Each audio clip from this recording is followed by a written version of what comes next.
Estamos felizes nesta tarde com a presença do Senhor Jesus entre nós.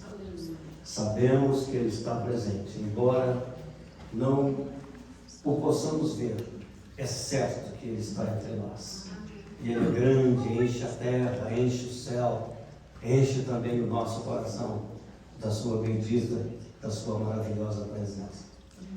Desde que este trabalho foi inaugurado no dia 5 de setembro último, tivemos aqui a presença dos nossos queridos José Pessoni, Maria Pessoni, e em seguida, no dia 6, eles viajaram ao Brasil e ficaram lá todo esse tempo.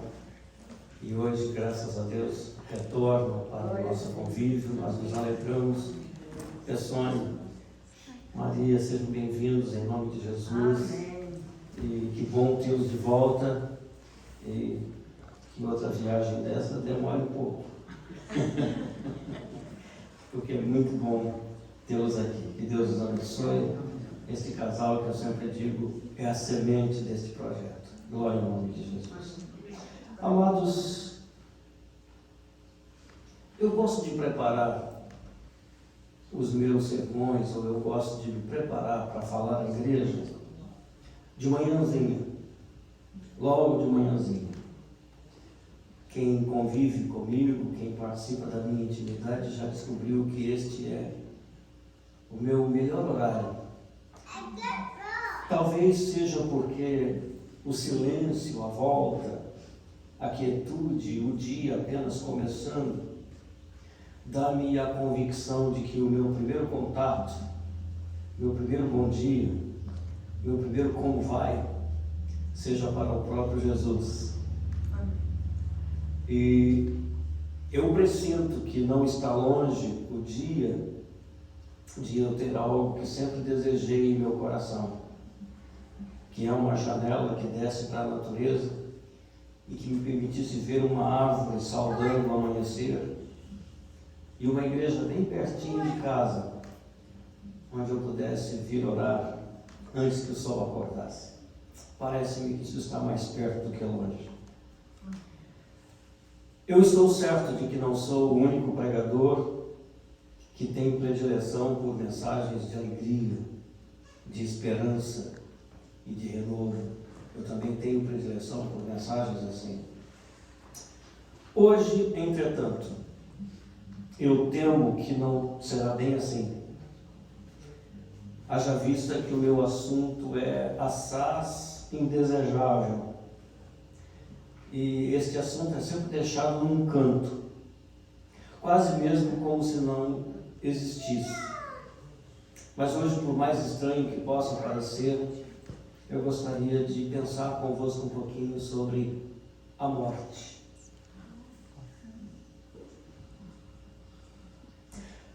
Atualmente, nós quase não recebemos e enviamos carta. Verdade ou não? Para os mais jovens, essa palavra carta, missiva então, epístola então, vai soar absolutamente desconexo da atualidade. Hoje nós recebemos e enviamos mensagens de texto, e-mails, telefonamos, fazemos chamadas de vídeo. Cartas, entretanto, quase nunca. Verdade ou não? Mas eu sei que há nesse auditório pessoas, e eu estou falando de pessoas além de mim, que sabem muito bem do que é que estou falando. A alegria de receber uma carta. Lembra daquela sofreguidão ao abrir um envelope? As mãos trêmulas, os olhos curiosos para saber o que continha a carta a hora recebida.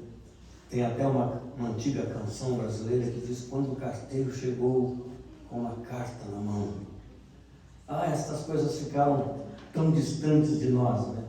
E é impressionante que naqueles bons tempos, antes mesmo de se chegar ao fim da carta, alguém já pedia para que uma outra pessoa relesse a missiva e pedia para que melhor interpretasse. É isso mesmo que ele escreveu? É isso mesmo que ela escreveu? É isso mesmo que ele quis dizer? É isso mesmo que está escrito aqui?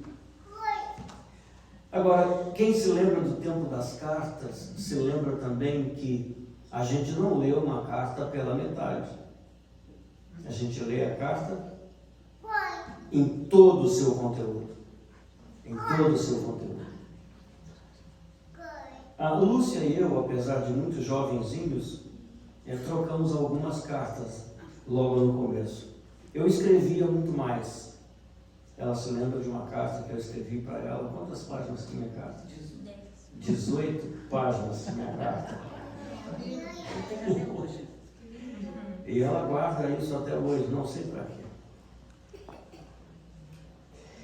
E eu não sei se você já reparou que a Bíblia, no Novo Testamento, o Novo Testamento é contido na sua maior parte em cartas. E o bom seria, quando abríssemos estas cartas na Bíblia, nós as lêssemos todas, ou a lêssemos por completo, cada carta por completo, porque essa divisão de capítulos, de versículos, irmãos, ela não é uma coisa original. Os tradutores, para que facilitassem para os leitores, começaram então a dividir as cartas em capítulos e em versículos, assim como está toda a Bíblia, não apenas as cartas, mas para que nós tivéssemos, fica como se fosse um endereço, São João capítulo 3, verso 16, não fica facinho de você achar? Aliás, todo mundo aqui sabe que está escrito em João 3,16, não é? É o texto áureo da Bíblia. Eu não vou perguntar o que é para vocês não se aturarem. As cartas paulinas, ou seja, as cartas escritas por Paulo, são um verdadeiro compêndio de informações. As cartas de Paulo tratam de assuntos de altíssima relevância e inquestionavelmente atuais. Você pode dizer, mas como é que cartas escritas há 2000 anos atrás podem ter esta atualidade? E eu lhes afirmo, sem medo de errar, elas são absolutamente atuais. Eu vou citar alguns exemplos de assuntos que essas cartas tratam e vocês, por favor, me digam se porventura não são assuntos atuais. Namoro. As cartas de Paulo tratam disso. De namoro, de noivado, de casamento, de divórcio, de sexualidade, de espiritualidade. São assuntos atuais, sim ou não, minha gente? A gente fala destas coisas, sim ou não? Bem, só para que os jovens se sintonizem no que eu estou dizendo. As cartas de Paulo tratam, gente, de namoro. Pensei que eu fosse ouvir um aleluia. Tratam de noivado. Tratam de casamento. Tratam de sexualidade. Tratam de espiritualidade. As cartas paulinas tratam de vida. Mas atenção, senhoras e senhores, tratam de vida, mas tratam também de morte. A primeira carta de Paulo aos Coríntios, no capítulo 15, trata desse tal assunto. O apóstolo faz em outras correspondências às igrejas também uma abordagem do mesmo tema. Hoje, porém, eu quero me valer do texto a seguir. E o texto a seguir é a primeira carta que Paulo escreveu aos Coríntios, porque ele escreveu duas. Mas eu quero me reportar como base para a reflexão que pretendo lhes trazer. A base bíblica é a primeira carta de Paulo aos Coríntios, capítulo 15. E eu quero ler alguns versos a partir do verso 53. Carta de Paulo aos Coríntios, capítulo 15, a partir do verso 53. Diz-nos assim a palavra de Deus. Porque convém que isto que é corruptível se revista de incorruptibilidade, e que isto que é mortal se revista de imortalidade. E quando isto que é corruptível se revestir de incorruptibilidade, e isto que é mortal se revestir de imortalidade, então cumprir-se-á a palavra que está escrita. Qual é a palavra que está escrita? É esta aqui: tragada foi a morte na vitória. Onde está, ó morte, o teu aguilhão? Onde está, ó inferno, a tua vitória? Ora, o aguilhão da morte é o pecado, e a força do pecado é a lei. Mas graças a Deus que nos dá a vitória por nosso Senhor Jesus Cristo. Portanto, meus amados irmãos, sede firmes e constantes, sempre abundantes na obra do Senhor, sabendo que o vosso trabalho não é vão no Senhor. Amém. Tenho lido até o verso 58. A morte, como está descrita na Bíblia, é o maior dos terrores e o último inimigo a ser vencido. Até porque ela traz-nos dor e sofrimento a todos, sem exceção. Suas mãos álgidas apanham-nos a todos, não há quem dela escape. Por causa do pecado, a morte entrou no mundo e passou a todos os homens, porque todos pecaram. A morte é o sinal de igualdade na equação da vida. Ou seja, a coisa que nos faz iguais nesta existência que temos, seja ela longa, seja ela curta, mas o que nos iguala a todos é, sem dúvida alguma, a morte.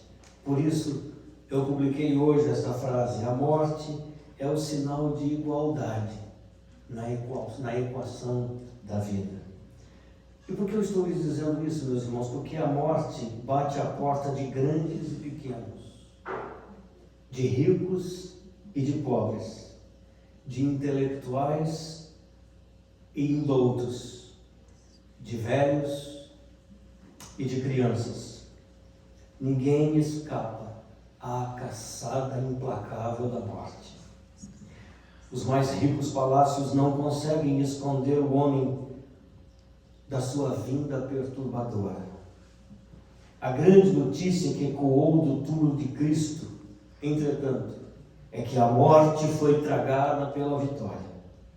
Jesus entrou nas entranhas da morte, arrancou seu aguilhão, matou-a e triunfou gloriosamente sobre ela. Se a morte é o rei dos terrores, Jesus é, sem dúvida alguma, o Rei dos Reis. Bendito seja para sempre o seu nome. Se pelo primeiro Adão a morte arvorou sua bandeira para todos os homens, pelo segundo Adão, que é Cristo Jesus, nosso Senhor, a imortalidade desfralda o estandarte, a bandeira da morte, e nos dá vida e vida abundante em Cristo Jesus. Ele é a ressurreição e a vida. Aquele que crê nele nunca morrerá eternamente, mas passou da morte para a vida. Eis aí algo que as pessoas não entendem com a devida interpretação. Jesus é a ressurreição e a vida. Aquele que crê nunca morrerá eternamente, porque a despeito de morrermos, nós sabemos que a morte nos faz ingressar numa outra vida que jamais terá fim. Bendito seja para sempre o nome do Senhor. A morte não tem mais a última palavra. A morte não assusta mais aqueles que estão em Cristo Jesus, nosso Senhor. Por isso, para aquele que está em Cristo, morrer é deixar o corpo e habitar com o Senhor. Você encontra isso lá na segunda carta de Paulo aos Coríntios, capítulo 5 e verso 8. Para aqueles que estão em Cristo, morrer é lucro. Morrer é partir para estar com Cristo, o que é incomparavelmente melhor. A pergunta é: há quem queira? Há quem se incandidate? É lógico que não, porque nós amamos a vida. E a outra vida da qual estou falando é algo que só o Espírito Santo nos pode revelar, a ponto de que a morte que se avizinha de todos nós, todos os dias, não nos assuste mais. Esta é a reflexão que quero lhes trazer. A palavra de Deus chega a dizer que preciosa é aos olhos do Senhor a morte dos santos. Eu lhes pergunto, não dá um medinho quando a gente lê isso aqui no Salmo 116, no verso 15? Preciosa é aos olhos do Senhor a morte dos santos. A palavra de Deus chama de bem-aventurados aqueles que desde agora morrem no Senhor, para que descansem de suas fadigas. Isso está lá em Apocalipse capítulo 14 e verso 13. E no dia final, quando Jesus vier em glória, os mortos em Cristo ressuscitarão ou se sairão dos seus túmulos. Eles ressuscitarão primeiro, e só então os que estivermos vivos ou os que estiverem vivos serão transformados. E este dia será o mais glorioso e bendito de todos os dias. E aí, amados, eu quero pensar convosco sobre como será o corpo desta ressurreição. Porque, na verdade, houve, ao longo da história da fé, pessoas que ressuscitaram. Quem aqui não se lembra de Lázaro? Quem aqui não se lembra do filho daquele casal com o profeta? E o profeta lhes prometeu que o Senhor daria um filho àquele casal que até então não tinha, mas um dia o menino vai ao campo na colheita e simplesmente tem uma dor de cabeça inexplicável e morre. E a mulher diz ao profeta: porventura, homem de Deus, eu te pedi filhos. No entanto, ele está morto. Aquele menino ressuscitou. Lázaro ressuscitou. O filho da viúva da cidade de Naim também ressuscitou. Mas todas estas pessoas que ressuscitaram morreram outra vez. Esta é a diferença. Porque eu vou lhes dizer como será o corpo da nossa ressurreição. Em primeiro lugar, o corpo que receberemos será um corpo incorruptível. Eu quero lhes falar de coisas esta tarde, irmãos, que afaste de nós o medo da morte, o temor da morte. Porque definitivamente não é o fim. E ao que a Bíblia nos diz, depois que este corpo der o último suspiro, é que virão as coisas ainda melhores do que as que vivemos hoje. Se não, vejamos, em primeiro lugar, na ressurreição em Cristo, nós teremos um corpo incorruptível. Eu acabei de ler, está lá no verso 42 do capítulo 15 que acabei de ler. O corpo da ressurreição não ficará cansado, não ficará doente. Você imaginou, pessoal, que é não ter mais canseira? Eu acabei de almoçar e, é claro, cometi a transgressão de tomar um pouquinho de sorvete. Aí o açúcar vai lá para cima, eu fico parecendo um bêbado, pastor Domingo. E fico com um sono e uma canseira inexplicável. Amados, a boa notícia que eu tenho para lhes dizer é que no corpo da ressurreição não haverá nada dessas coisas. Aleluia! Aleluia! Eu conheci um cantor que ainda canta muitíssimo, é uma das vozes mais lindas do Brasil, ele se chama Vitorino Silva, ele não tem um dos braços. E parece que como compensação, ele recebeu uma voz, é impressionante como pode alguém ter uma voz como aquela. E eu me lembro de algumas vezes nas cruzadas Bernardo João ele dizer, quando eu estiver lá em cima, num corpo ressuscitado, alguém vai dar conta desse meu bracinho. Eu não vou ficar assim. Eu terei o meu outro braço. Porque no corpo da ressurreição nós seremos perfeitos. O corpo da ressurreição não ficará cansado, não ficará doente, não sofrerá o esbarro dos anos e tão pouco envelhecerá. Eu fico imaginando, gente, se eu nesse corpo corruptível já tenho esse ar juvenil o tempo todo, como é que não serei então um corpo incorruptível? Será um corpo perfeito e sem qualquer defeito.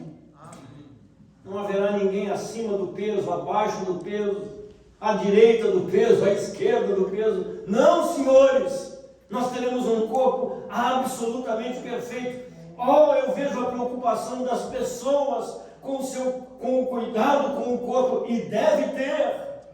Mas há nestes últimos tempos quem preste um verdadeiro culto ao corpo.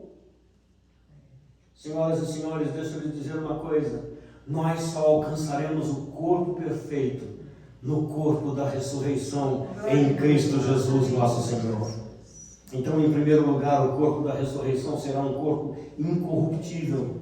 Em segundo lugar, será um corpo glorioso. Eu vou lhes dizer o que é isso. O corpo da ressurreição vai brilhar como o fulgor do firmamento e como as estrelas no céu. E isto será sempre e eternamente.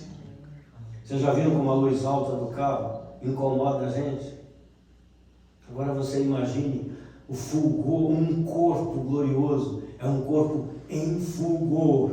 Por isso é que não haverá trevas, não haverá noite na eternidade, porque os nossos corpos serão corpos gloriosos. Tem gente procurando a qualquer custo os brilhos que esta vida efêmera pode oferecer, quando na verdade a vida eterna, a ressurreição em Cristo Jesus, nos oferecerá um corpo que brilha o tempo todo. Glória ao nome do Senhor.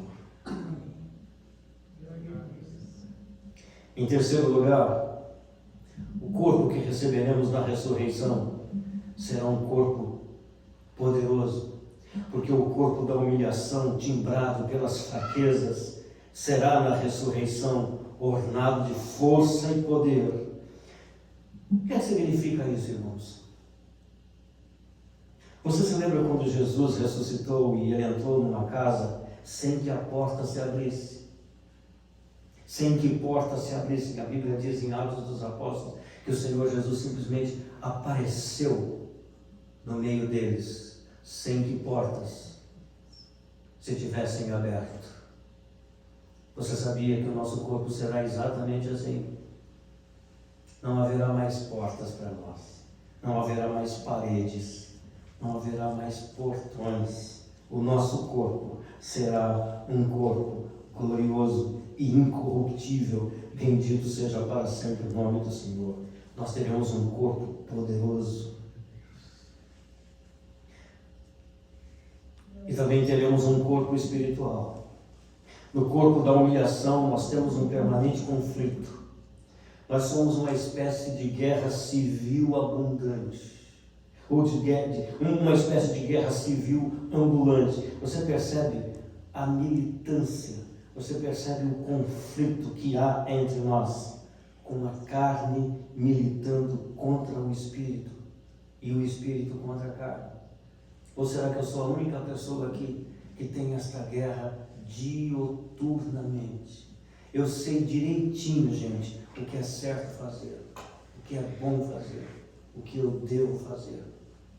Mas eu não posso negar para vocês que há uma guerra dentro de mim, para que eu não faça bem assim. Não precisa ser exatamente assim. Eu posso transigir aqui, flexibilizar ali, ajeitar ali. Vai ficar tão mais agradável se eu fizer estas concessões. É o conflito que há no homem interior de cada pessoa. Pois deixa eu lhes dizer, no corpo glorificado e ressuscitado, na ressurreição em Cristo Jesus, nós não padeceremos mais desse conflito, porque tudo em nós será encaminhado para o bem e para a glória do Senhor. Então deixa eu lhes dizer que diante dessa quádrupla realidade, nós podemos sim dar um brado de vitória como veterano apóstolo Paulo e dizer: tragada, foi a morte na vitória. E por fim completarmos: onde está, ó morte, a tua vitória? Porque há quem pense, irmãos, que esse cântico de vitória é possível que nós o profiramos, é possível que nós o cantemos, é possível que nós o entoemos agora, nesta vida. Não, é na ressurreição em Cristo Jesus que nós poderemos dizer: onde está, ó morte, o teu aguilhão? Onde está, ó morte, a tua vitória? Só os ressuscitados em Cristo, ou primeiro aqueles que dormem em Cristo, poderão proferir este cântico: bendito seja o nome do Senhor. E é exatamente isso que afasta de nós o medo da morte, o temor da morte, a tristeza que o avizinhamento da morte nos possa causar. Eu sei que você está dizendo aí no seu coração: puxa vida, o tema podia tanto ser outro. Mas eu não sei, a gente vem de uma cultura que falar de morte é proibido. Tem gente que fala assim: olha, Deus me livre, mas se o pior acontecer, como se a morte fosse o pior. Eu estou trazendo-lhes este assunto à reflexão, porque todos nós sabemos as perdas que nós tivemos entre nós nestes últimos meses, nestes últimos dias. Chorei com o coração dorido por amigos, especialmente os do ministério, que nos deixaram nesses últimos dias. Eu disse a Lúcia: meu bem, como este assunto me perturbou, deixou intranquilo o meu coração, porque eu não sei se vocês pensam assim também, mas eu penso que gente boa não devia morrer. Gente boa. Mas é claro que gente boa não morre, porque gente boa, via de regra, pertence a Deus, teme ao Senhor.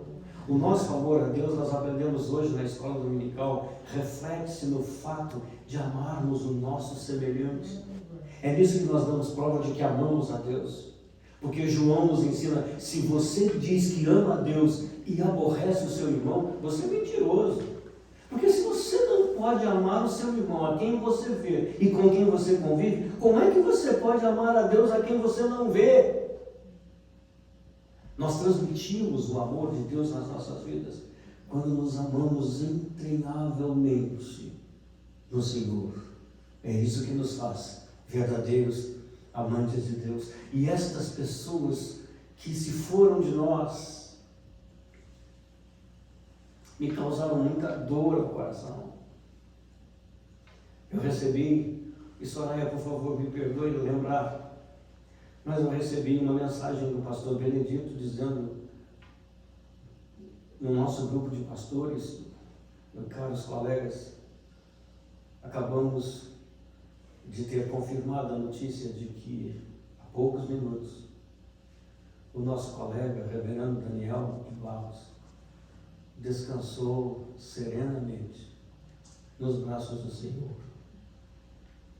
Eu li aquela mensagem, reli, chamei a Lúcia, lemos juntos, como quem não quer acreditar. Ontem estávamos lá em Rhode Island, não havia como entrar naquela casa e nos forçamos ali, forçamos de cá e conseguimos entrar um pouquinho. E eu, quando entrei, era o pastor Natanael quem estava falando. E falando-nos daquelas peculiaridades do amigo de quem estávamos nos despedindo, do amado pastor Sansa.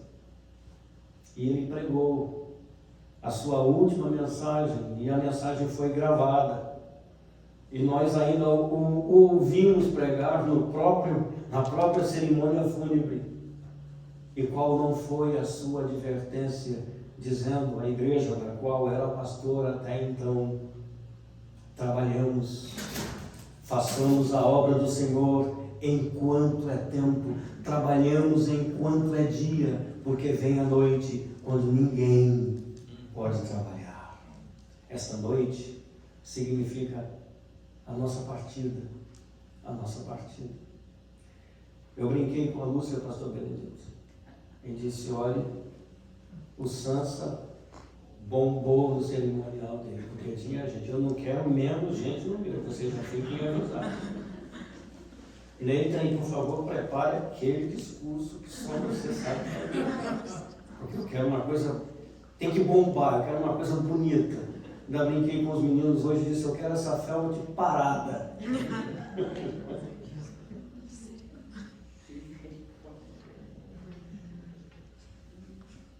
Mas, amados, eu tenho que lhes confessar que nesses últimos meses tenho refletido muito sobre este inevitável assunto da vida, que é a morte. Mas a morte, senhoras e senhores, não pode ser retratada como nos versos do poeta que lhes trago agora. Porque parece estranha a sua forma de começar a abordar o assunto quando ele diz, vem, doce morte. Eu sei que não és o mistério do sem fim, o pavor do escuro cemitério. Não és o vulto do mal, a sombra horrenda e esguia do cutelo fatal e da mão muito fria, cujo afago cruel, implacável, glacial, causa toda a aflição no momento final. Pintam-te assim, voraz, a bailar pela estepe da existência, andrajosa e vestida de crepe, megera, desumana, afogada em vinganças, arrebatando mães e roubando crianças. Ah, como és diferente! És um sussurro manso, um cântico de paz, um hino de descanso. Vens brilhando, vens clara e majestosa, toda adornada de luz como a manhã da boda. És o encontro, um momento eterno e majestoso em que a noiva feliz se aproxima do esposo. És o dia esperando em que os filhos da luz podem ver afinal o rosto de Jesus. O dia em que Jesus conduz os seus filhos para a vida eternal na cidade de Deus, onde não há mais pranto, onde não há mais dor, onde existe somente a glória do Senhor. Sim, és um caminho bom, o melhor dos caminhos, macio, leve, azul, sem pedras ou espinhos. Leva-me pela mão, ó delicada irmã, ao jardim multicor da nova Canaã. Irei como um menino alegre num transporte. Minha alma te deseja e diz, vem, doce morte. É claro, esta nossa vontade de viver nos impede de fazermos conscientemente esse convite. E eu estou usando aqui toda a licença poética que os versos me dão direito. Mas quero, com esta reflexão nesta tarde, amados, chamar a vossa atenção, porque, de fato, é um assunto que não devemos ignorar. E eu não sei se por causa também destes tempos pandêmicos, mas quem de nós nos últimos 18 meses não perdeu alguém que ama ou não conhece alguém? Parece que todos nós fomos afetados por isso de alguma forma, direta ou indiretamente. Não há o que pessoalmente possamos fazer para evitá-la, ela chegará. O que podemos fazer é estarmos preparados em Cristo para enfrentá-la com serenidade, com segurança e com esperança e com um sorriso de que, na verdade, ela não é o fim, mas ela é o começo de uma vida que jamais chegará ao seu fim, porque ela será eterna em Cristo Jesus, nosso Senhor. Estejamos, pois, meus amados, preparados, convictos, e que estas coisas não nos roubem a esperança, pelo contrário, tragam-nos a esperança, até porque ela é inesperada, e como disse aqui, não há quem dela escape, ela se dá nos mais belos e bem aparelhados castelos e palácios, se dá nos casebres, ela atua entre os velhinhos, mas não deixa escapar as crianças. Ela vai àqueles que são já doentinhos, mas não se importa de ceifar aqueles que estão saudáveis e que inexplicavelmente se vão de nós. É uma realidade para a qual devemos atentar, mas sem sustos, sem desesperanças, sem desesperos, porque aqueles que dormem no Senhor são bem-aventurados desde agora e para sempre. Glória a Deus. Eu gostaria de chamar a Rebeca para cantar um hino. Eu pedi para ela cantar este hino, que na verdade é uma sequência dessa reflexão que diz-nos que quando alguém descansa é como se terminasse a bagunça do dia, é como se tudo silenciasse, mas é apenas um sono do qual nos acordaremos para uma vida, como já lhes disse, na eternidade. Bendito seja o nome do Senhor para sempre.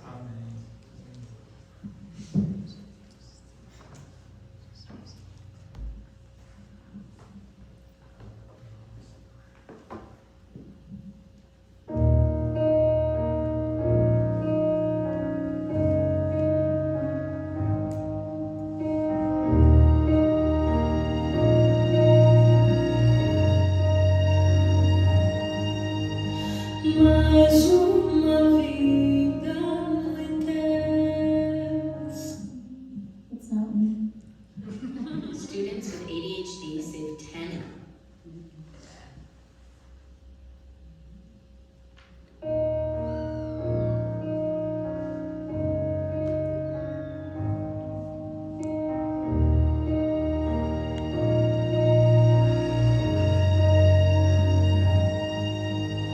Mais uma vida anoitece e é coberta de escuro. Deixa a bagunça do dia,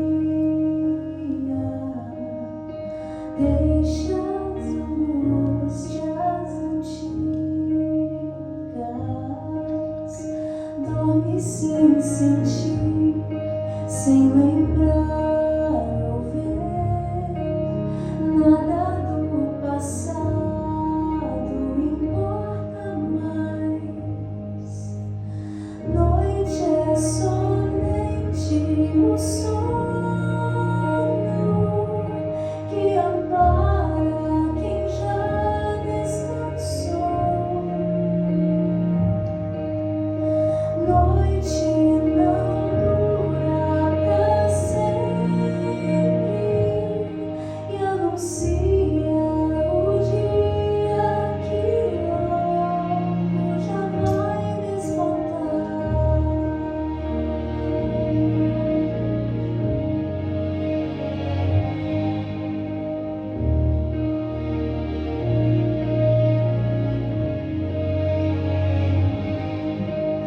O tempo é dolorido pra quem espera acordado, mas o Deus que nunca adormece traz de consolo a promessa de um lugar sem lua e estrelas.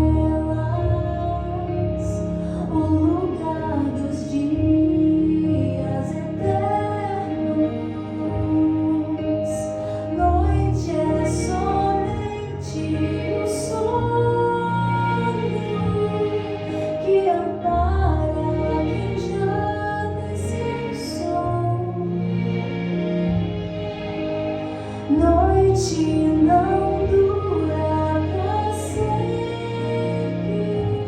e anuncia o dia que logo já vai despertar.